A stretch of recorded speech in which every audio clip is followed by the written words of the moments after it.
Hello साथियों, कैसे हो आप सभी। आज एक नई भर्ती को लेकर हम आपके सामने प्रस्तुत हुए। कौन सी भर्ती है तो आपके सामने बिल्कुल लिखा हुआ है, पशु परिचर यानी एनिमल्स अटेंडेंट की जो भर्ती है, इसका जो नोटिफिकेशन निकला आज ही निकला आपके सामने, बिल्कुल 6 तारीख को निकला है। एक शानदार भर्ती है। अगर आपको जॉब लेनी है तो तैयारी शुरू कर दीजिएगा साथियों। बहुत आसान है। कितनी पोस्ट है, फॉर्म कब से भरे जाएंगे, ठीक है, और सारी सीटें कितनी है, कौन कौन सी अनुसूचित जाति कितनी सीटें हैं, टीएसपी नॉन टीएसपी की, तो सारी अपन चर्चा करने वाले हैं। सबसे पहले देखो, आज ही का नोटिफिकेशन है आपके सामने, बिल्कुल 6 तारीख को निकला हुआ नोटिस है आपका। कौन सी भर्ती है तो पशु परिचर की भर्ती है, ठीक है। अगर मैं कुल सीटों की बात कर लूँ तो देखो, गैर अनुसूचित क्षेत्र के जो कुल यानी जो टीएसपी है, टीएसपी नॉन टीएसपी जो है आपका, वो 5281 है, जबकि टीएसपी जो है आपकी 653 सीट है। और टोटल सीटों की मैं बात कर लूँ तो 5934 सीट हैं। कितनी है भाई, टोटल सीटें 5934 हैं। और आपकी नॉन टीएसपी की जो सीटें हैं वो 5281 है। टीएसपी की सीटें 653 हैं। बढ़ते हैं आगे। और आपको देखो फॉर्म कैसे भरना। अगर आपने OTR बन रखा है यानी वन टाइम रजिस्ट्रेशन कर रखा, तो आपकी कोई भी फीस नहीं लगेगी, डायरेक्ट आप फॉर्म भर सकते हो। फॉर्म किस स्थिति से भरे जाएंगे तो वो भी हम आपके सामने चर्चा करने वाले हैं। तो SSO ID के माध्यम से आप अप्लाई कर सकते हो। अब देखो आगे बढ़ जाते थोड़ा अपन। अगर देखो जिसने OTR नहीं कर रखा तो उसकी फ़ीस के बारे में थोड़ी सी चर्चा कर लेते हैं। 600 रुपये तो आपकी रहेगी किसकी, सामान्य वर्ग और क्रीमिलियर श्रेणी के अन्य पिछड़ा वर्ग और अति पिछड़ा वर्ग की। जबकि मैं बात कर लूँ राजस्थान के नॉन क्रीमिलियर श्रेणी के अन्य पिछड़ा वर्ग यानी अति पिछड़ा वर्ग और आर्थिक रूप से कमज़ोर वर्ग और अनुसूचित जाति और अनुसूचित जनजाति के 400 रुपये रहेंगे। और समस्त दिव्यांग हेतु भी 400 रुपये आपकी फ़ीस रहने वाली है। जिनका OTR है उनको कोई फ़ीस नहीं देनी पड़ेगी। जिसने OTR करवा रखा है, जिसने नहीं करवा रखा है उनको नया करवाना पड़ेगा, ठीक है। तो बढ़ते हैं आगे, देख लेते हैं सीटें। देखो मैं आपको बता देता हूँ। सामान्य जो सीटें हैं, देखो सामान्य के अंदर 1334 सीटें है आपकी जनरल की, ठीक है। इसमें महिला की सीटें आपके सामने लिखी हुई है। अनुसूचित जाति की जनरल की मैं बात कर लूँ तो 586 है। अनुसूचित जनजाति की बात कर लूँ जनरल की तो 440 है। अन्य पिछड़ा वर्ग OBC की बात कर लो तो 769 है। अति पिछड़ा वर्ग MBC की बात कर लो तो 185 है। आर्थिक रूप से कमज़ोर यानी EWS की बात कर लो तो 369 है। और 12 जिले के शहरिया की मैं बात कर लो तो सामान्य तो 17 सीट हैं। तो बिल्कुल ये सारी सीटें आप अच्छे से देख सकते हो बिल्कुल। और इसके अलावा मैं हॉरिजेंटल रिजर्वेशन की बात कर लूँ तो आपके सामने जनरल की कितनी सीट है, 239 है। 105 SC की, ST की 79, OBC की 138 है, MBC की आपकी 33 है, EWS की आपकी कितनी है तो 66 सीट है। उत्कृष्ट खिलाड़ी की 105 सीट है। तो बिल्कुल आपको ये आपका हॉरिजेंटल है। इसके अलावा देखो अनुसूचित यानी TSP की मैं बात कर लूँ तो टोटल सामान्य सीट आपकी 230 है। अनुसूचित की आपकी जो सामान्य 23 है। जबकि अनुसूचित जनजाति की जो सीट है 206 सीटें आपकी है। इसमें भी आपका हॉरिजेंटल आरक्षण आप देख सकते हो। देखो अब इसके बाद अपन बात कर लेते कि इसके अंदर जो आपकी ये आपका आरक्षण हो गया। आरक्षण के बाद देखो मैं आपको बता देता हूँ पूरा क्लियर। अगर कोई दिक्कत हो तो आप कमेंट ज़रूर करना, मैं आपका सॉल्यूशन ज़रूर कर दूंगा। देखो ये सबका आरक्षण बता रखा, उत्कृष्ट खिलाड़ी वगैरह का सारा, वो जो आप देख लेना। इसके अलावा इम्पोर्टेंट चीज़ जो अपने लिए है वो अपन देख लेते हैं। वेतन की अगर मैं बात कर लेता हूँ तो वेतन जो आपका रहने वाला है मैट्रिक्स लेवल 1 आपका रहने वाला है। वेतन इसमें थोड़ा कम ही है, इतना नहीं है, तो कोई दिक्कत वाली बात नहीं है। फिर भी आपकी जॉब तो सरकारी है, कोई ऐसी दिक्कत नहीं है। 2 साल तक आपको सरकार जो भी तय करेगी वो मिलेगा। 2 साल बाद में आपका पेमेंट स्टार्ट हो जाएगा, ठीक है।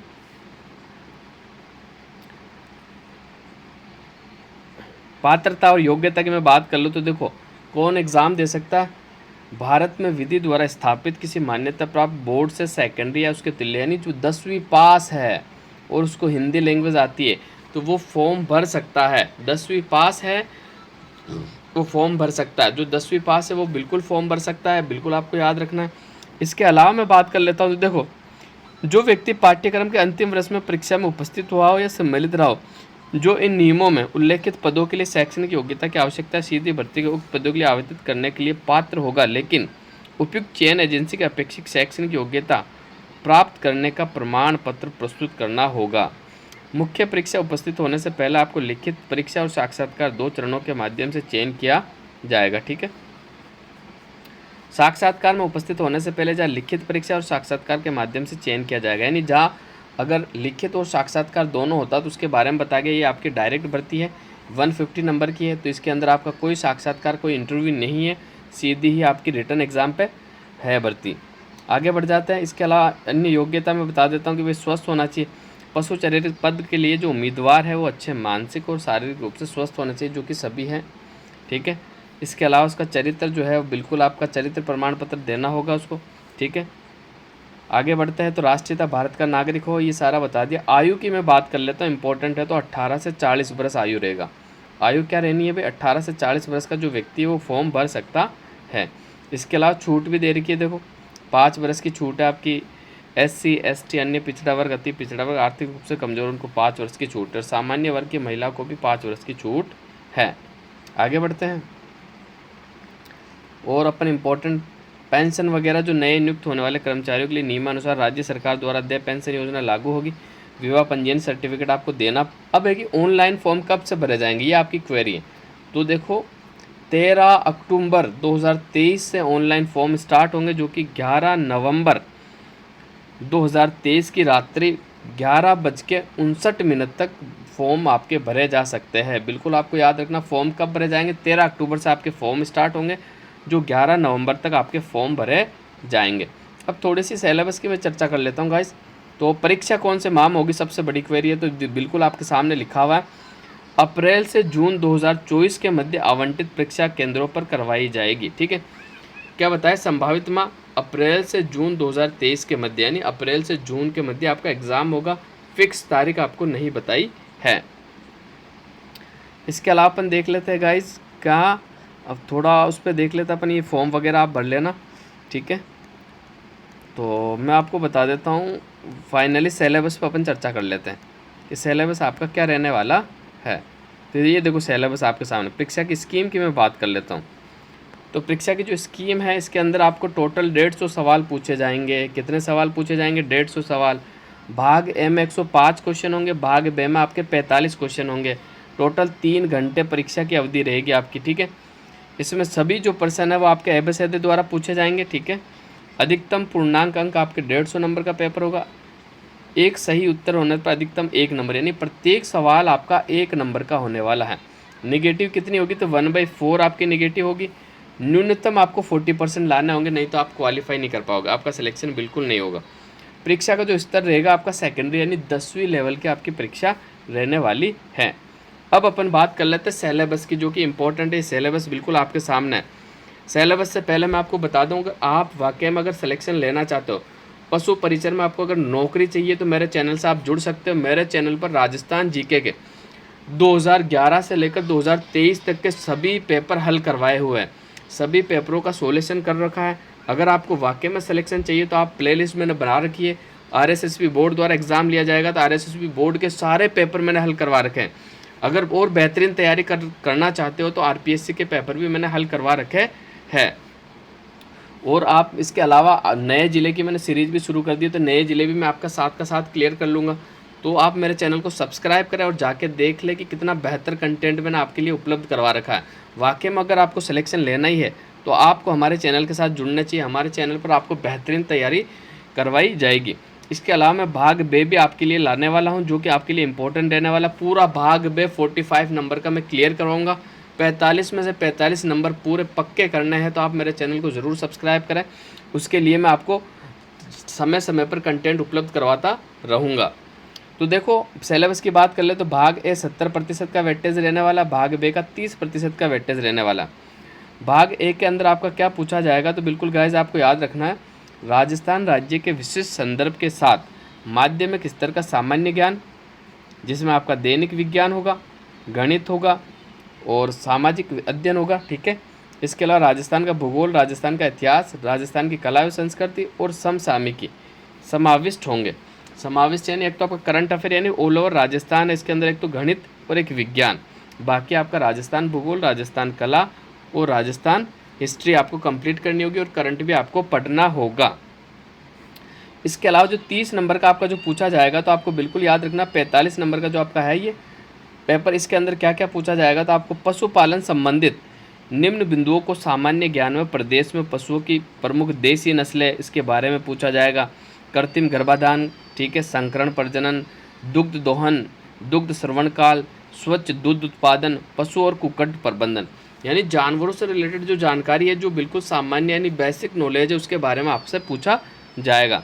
ठीक है, जैविक अवशिष्टों का निस्तारण, संतुलित पशु आहार, चारा फसलें, चारा चारागाह का विकास, स्वस्थ और बीमार पशुओं की पहचान, पशु अतः बाह्य परजीवी रोग, पशु के अंदर जो रोग होते हैं उनके बारे में, पशुओं का टीकाकरण, पशुधन का प्रसार कैसे होगा, भेड़ बकरी का स्वास्थ्य कैलेंडर, ऊन, मांस, दूध, अंडे, देश और राज्य में उत्पादन और स्थान, ये आपसे पूछा जाने वाला है।